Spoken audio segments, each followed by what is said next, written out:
ಶರಣ ಶರಣಾರ್ಥಿ.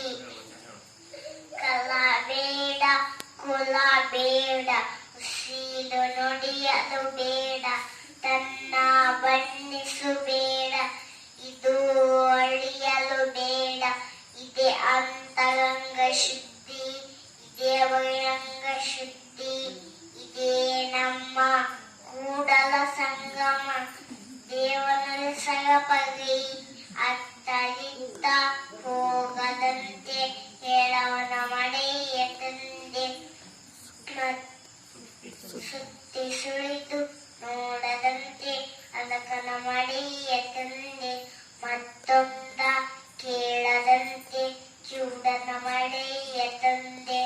ನಿಮ್ಮ ಶರಣರ ಪಾದವಲ್ಲದೆ ಅನ್ಯವಿಷಿಕೆಂತಿರಿಸು, ಕೂಡಲ ಸಂಗಮ ದೇವ, ಕೂಡಲ ಸಂಗಮ ದೇವ. ನಾದಪುರೇಶ್ವನೆಂಬರು, ನಾದಪುರೇಶ್ವನೆಲ್ಲವಯ್ಯ, ವೇದಪುರೇಶ್ವನೆಂಬರು, ವೇದಪುರೇಶ್ವನೆಲ್ಲವಯ್ಯ. ನಾದವ ಮಾಡಿದ ರಾವಣನಿಗೆ ಆಯುಷ್ಯವಾಗಿತ್ತೋ, ವೇದ ಓದಿದ ಬ್ರಹ್ಮಣ ಶಿರವ ಹೋಗಿತ್ತೋ. ನಾದ ಪ್ರಿಯನೂ ಅಲ್ಲ, ವೇದ ಪ್ರಿಯನೂ ಅಲ್ಲ, ಭಕ್ತಿ ಪ್ರಿಯ ನಮ ಕೂಡಲ ಸಂಗಮ ದೇವ. ಆ